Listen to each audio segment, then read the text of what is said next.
Peace, peace, beautiful beings, and welcome back to my channel. I am Coach Vee, certified holistic life coach, speaker, author, and the creator of the Mental Health is Sexy brand.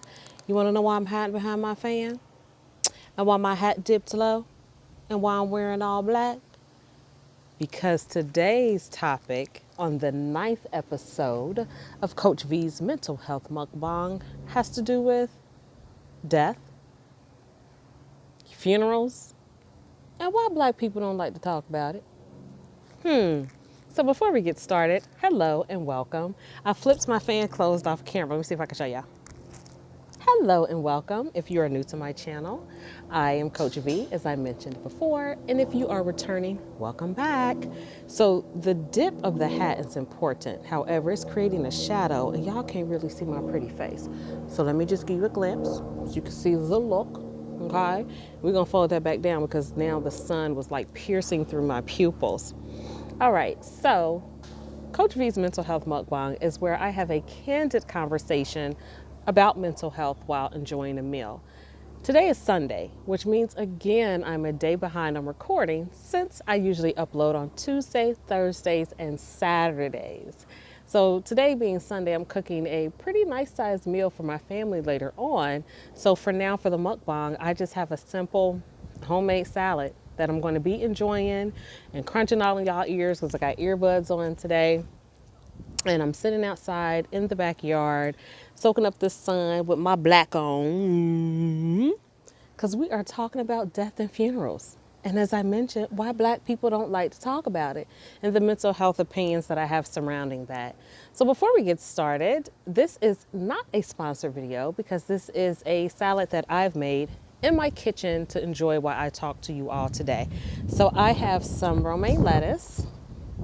It's all dressed up though. So I have romaine lettuce, I have some jalapeno slices, I have some beets. I love beets. Don't knock them till you try them. I have some shredded cheese.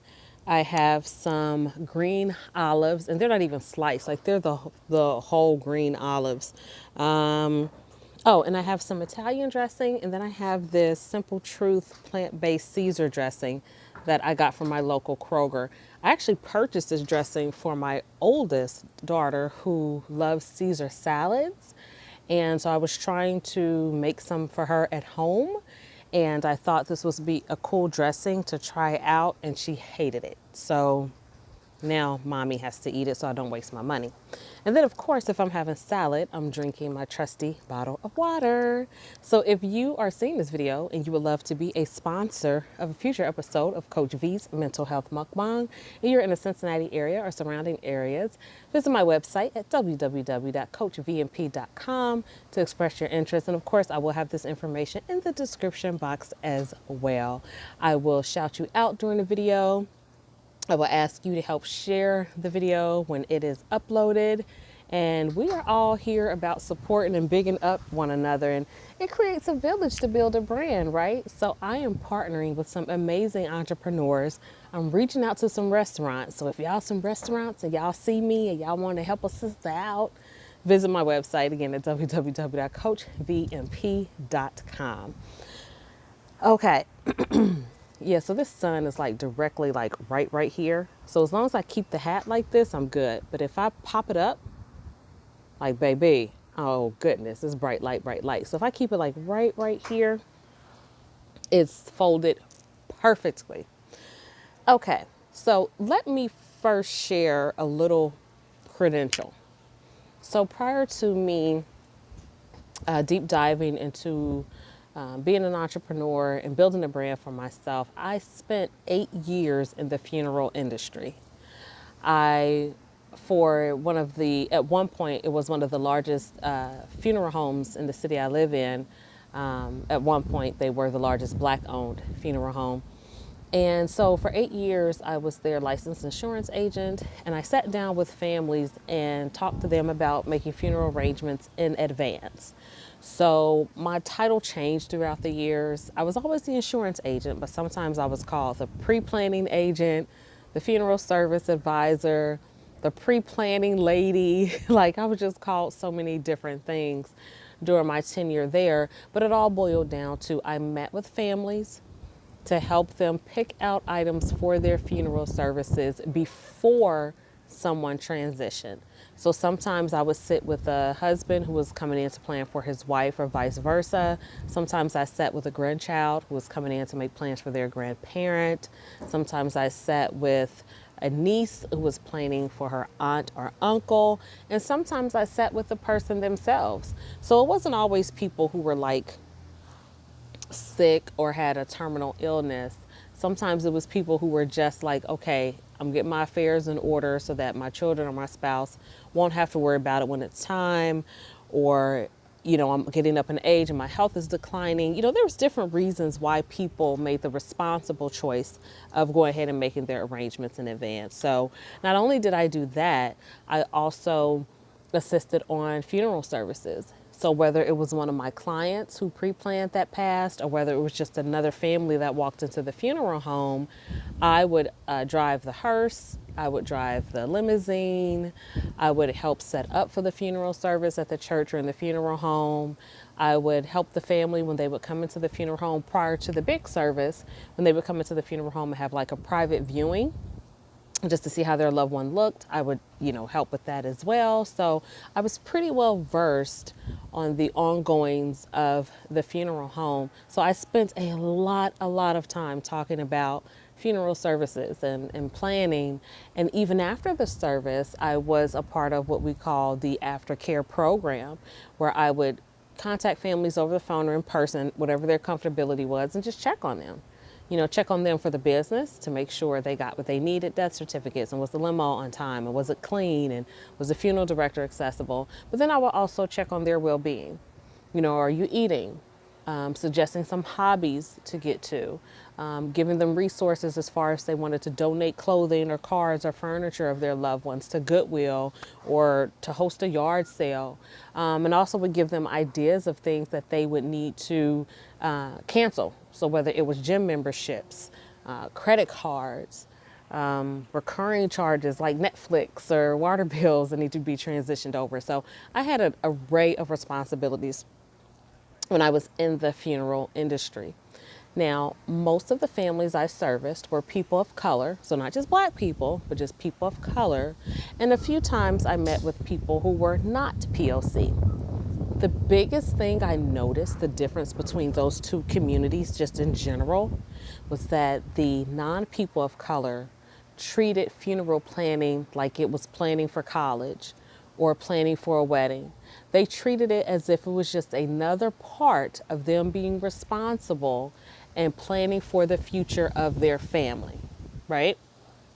So when I went into communities where it's people of color, honey, it was a whole nother ball game.com. When I tell you, so I wanted to get out all that before I start eating my salad. It was like pulling teeth sometimes. People would get angry. People would get emotional. And emotional, I understood. Crying. Here's the thing about sitting outside. I guess I got fake allergies. And I say fake because I don't have the sneezing and the eye itchiness and the coughing. But my nose runs just a little bit. But I'm doing this for y'all because I'm serving my funeral look today in the sunlight. So we're going to get through this.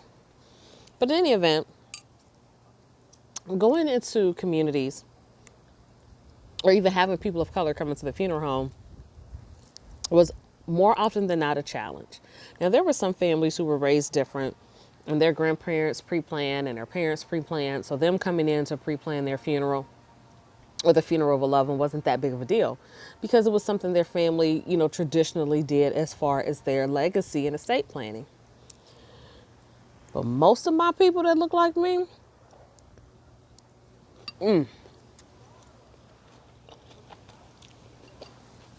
I love a good salad.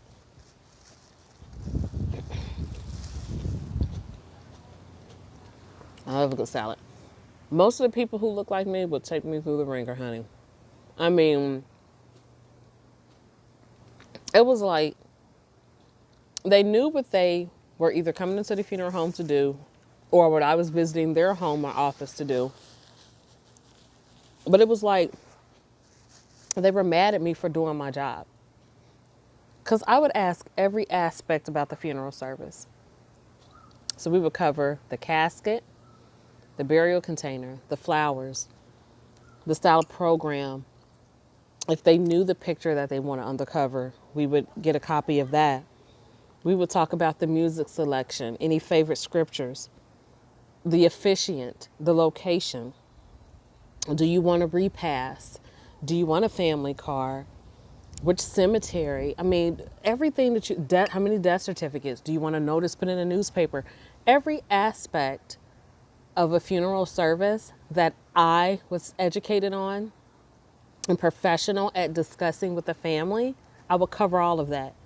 From the color lipstick to if mama wanted to wear a hat, was there going to be a beautician come in? What color nail polish? Did you want mama to have jewelry on? If she wore jewelry, did you want her to be interred with that jewelry or would you like to keep it? Like every question that that family member would have to go through after mama or whoever passed, when they're grieving and upset, I would ask them questions in advance while mama was still living and breathing in an effort to make it an easier conversation for them. And baby, some of y'all took me through the ringer. I mean, it's like sometimes I think people think that talking about a funeral will make somebody die. And I know that has a lot to do with upbringing and teachings. And that's why I'm like, okay, let me talk about this on my mental health mukbang because, you know, this is a conversation that needs to be had. And hopefully if I can reach just one person or one person can share this with a family member, then maybe they'll see and understand that it's okay to shift the outlook or the mental perspective when you talk about funeral services.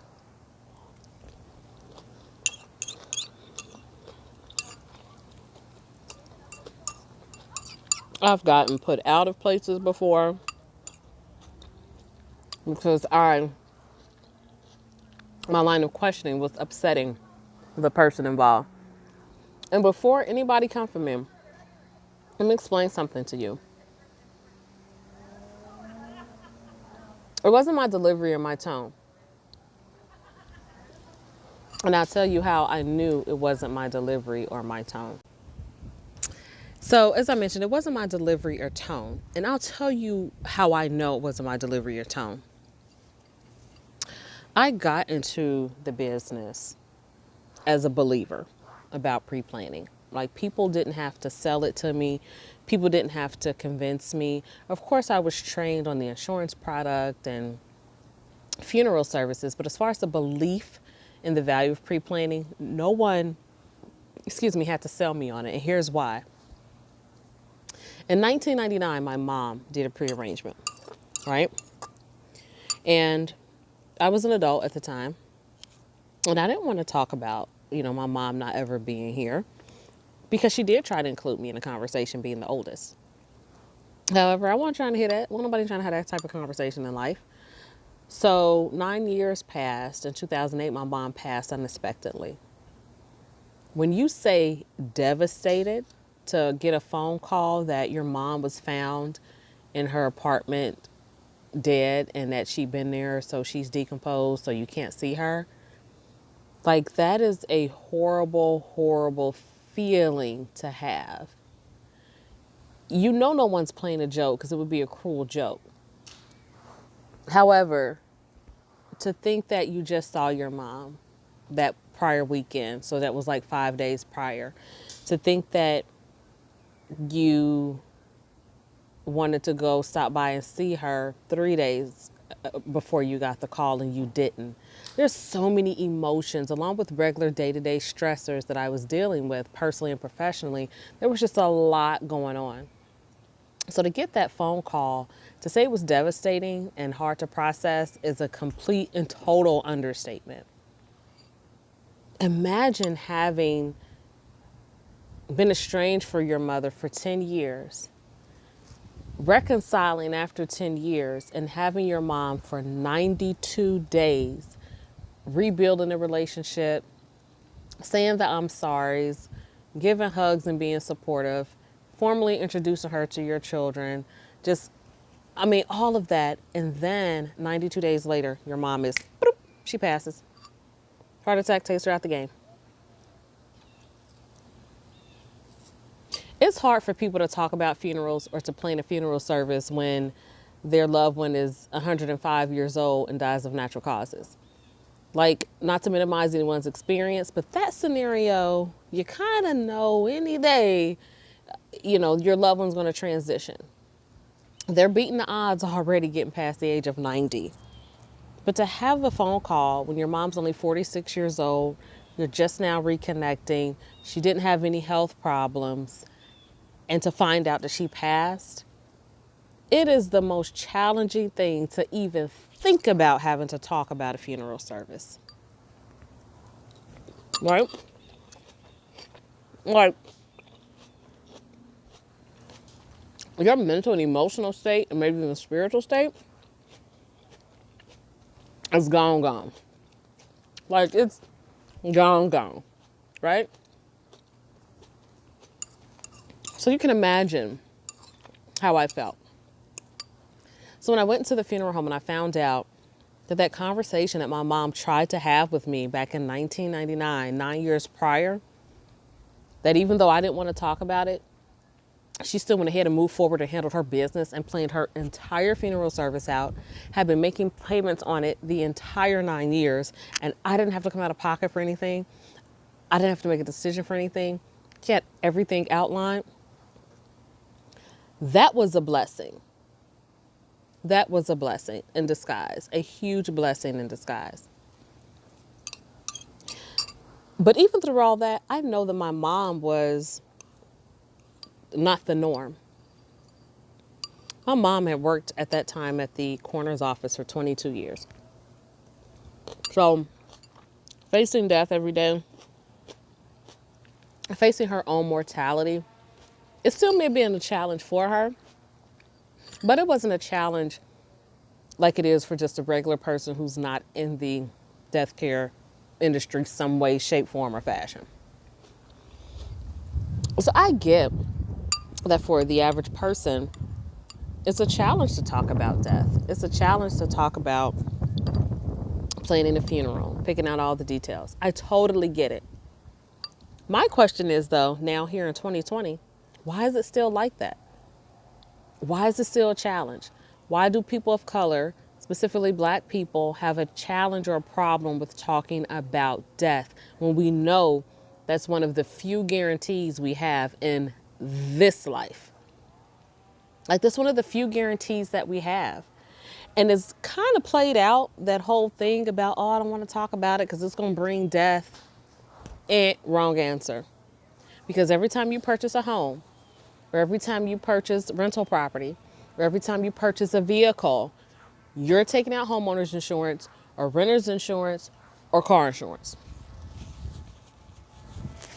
Or you're supposed to, at least. But you not once tell those insurance agents, I don't want to get no homeowner's insurance because that's going to jinx me and my house going to burn down. Or I don't want to get no car insurance on this brand new car off the lot because that's going to jinx me and somebody going to break into it. Or somebody, I'm going to get into an accident and it's going to get totaled. No, y'all run to get that type of coverage to give you peace of mind knowing that if something horrible happened, you're covered and protected.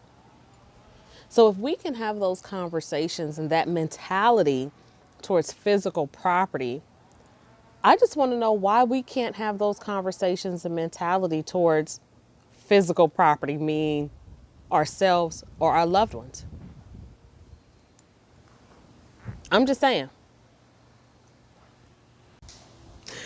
So my oldest daughter just called. She is working today and she hardly ever calls me. She'll text the mess out of me, but she hardly ever makes a call. So she called and I had to answer the phone for my baby. So we are back to finish our mental health mukbang because I'm about to start over. I'm in the sun. I'm almost finished. My salad almost gone. We ain't about to start over. We keep it raw and uncut over here. So thank you for tuning in.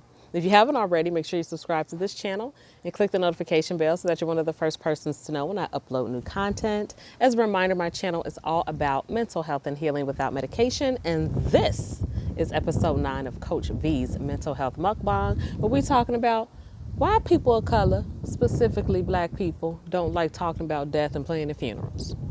Okay? Okay. So as I was saying prior to the call, I got the most challenges from people of color, specifically black people, and as I mentioned, we can plan for protection and coverage for our homes, for our cars, to give us peace of mind just in case something happened. But we don't want to do that for this physical thing here. Like, we don't want to do that for one of the most valuable commodities or belongings that we have, whether it's ourself or whether it's for a loved one. And I like to think that that stems from a mental health challenge. So not a mental illness, but a mental health challenge. So as a reminder on this channel, when we talk about mental health, we talk about how you view yourself, how you view the people around you, and how you view the universe or the community at large. So I think going way, way, way, way back into time, like back into slavery, we know that one of the main effective tactics to keep slaves in line was to threaten them with bodily harm up to and including death. We also know that back in the slavery times, one of the things that was also used to control slaves or keep them in line was the fear of dying and burning an internal fire. That was from a religious standpoint. However you spin it or look at it, those two things were used to control the behaviors, the mindset, and the speech of slaves. So I just think that generations and generations and generations later, that whole fear of death is still running rampant in the black community. So because there's such a fear and a stigma around death itself, we don't like to talk about it. And that's a hindrance and a blocker towards our mental health. Because if we begin to do research and start talking about what death is, what it represents, it's a form of transitioning, a form of energy leaving this physical vessel, possibly going into something else, maybe people won't be so afraid anymore. Maybe people would be more inclined to normalize the conversations about death and to understand that it's not a horrible thing to talk about and that talking about death is not a death sentence.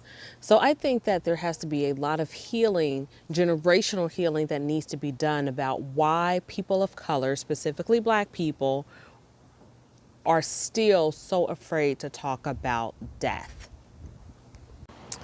If you have any comments on this video, I would love to read them, so leave them below and let me know what you think the connection or the disconnect is between people of color, specifically black people, and their state of mental health when it comes to, pardon me, that's that salad, when it comes to talking about death or planning funeral services or even having a conversation about just, hey, what do you want?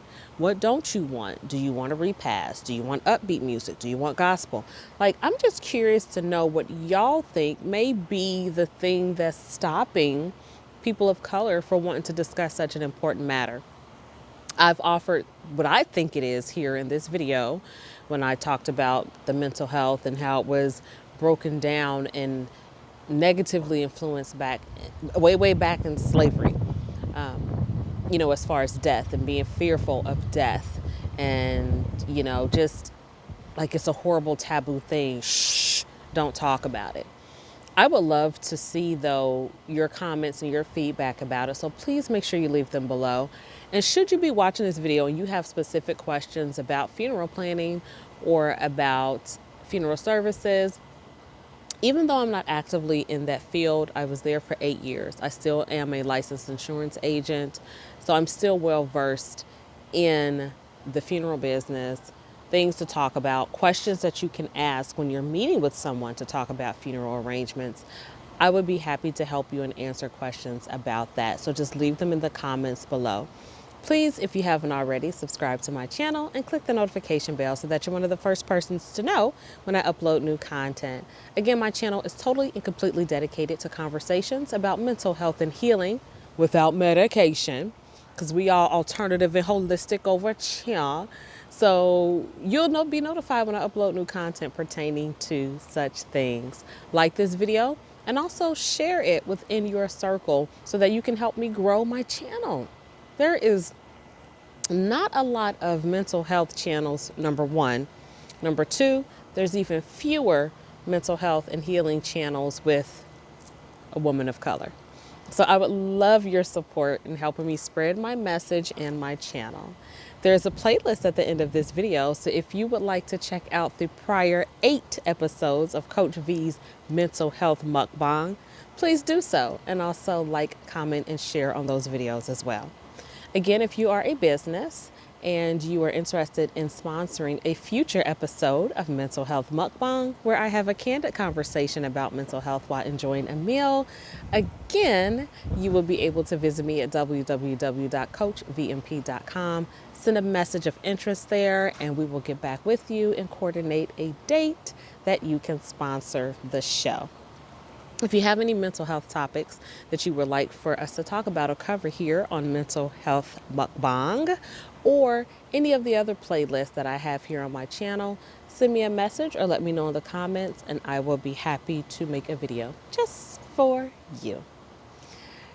Thank you so much for watching. I'm going to get out of the sun. I'm going to give y'all a peek one more time of the face. Lord, the sun just almost burnt my retinas trying to show off. I will see y'all next time. Thank you so much for tuning in. Enjoy the rest of your day. Be blessed.